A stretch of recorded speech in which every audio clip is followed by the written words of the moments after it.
ဒီနေ့ကတော့Adobe ပေါ့နော်သူများလေးစကတော့ခိုးသုံးပြီးရော review မှာဖြစ်ပါရဲ့အစကတော့Adobe ကခိုးသုံးမှုစီစဉ်မရှိဘူးပေါ့နော်3ရက်ပဲဆန်းသုံးကြည့်မယ်ဆိုတော့3ကြည့်ရပေါ့ဒါပေမဲ့3ရက်တွင်မှာ3ရင်း3နဲ့ဗာပြောမလဲကောင်းတဲ့ခါကြတော့3ပြီးရင်3ချင်နေရပေါ့ကွာအဲ့တော့3ရင်း3နဲ့အစမ်း3ရင်းနဲ့ကျွန်မခိုးသုံးတဲ့အဆင့်ထိရောက်သွားရေပေါ့နော်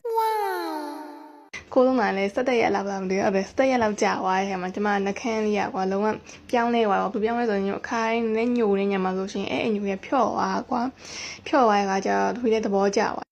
အဲ့ရုံဆုံး3လေးရကြတော့ရုံဆုံးလေးဆက်ခွက်ကိုကြည့်ပြနှခမ်းလေးကိုပို့မယ်9မိနစ်လောက်ပို့နေပေါ့နော်ပို့ပါလို့ရှင်ရည်ချတဲ့ခါမှာဆိုရှင်နှခမ်းလုံးဝဆိုးဣပြီးတော့ချောဣနေရပါပေါ့နော်လေးဆက်ခွက်ပြီးပါဆိုရှင်က Limax လေးကိုပေါ်နေလေးလိမ့်လိုက်ရုံမယ်ပြီးလို့ရှင်ကအဲ့သူဟာကွာသူပြောမလဲအရန်ကွာနှခမ်းပေါ်နဲ့တင်တာနဲ့မျက်နှာလင်းကနေဖြစ်သွားကွာအဲ့ Limax ကလည်းအရန်ကောင်းနေကွာအဲ့အကြောင်းမလို့ဘတ်ကြောက်လေးစေးချင်နှခမ်းလေးကိုလည်း Q site ပေးနေဆိုတဲ့လူတွေတော့ကဒါလုံးဝပေါ့နော်စတင်ပြေပေါ့နော်ဒါတော့ to be honest review ပေါ့နော်အားလုံးပဲဆုံးဖြတ်ကြည့်ပြတဲ့အတွက် thank you နော်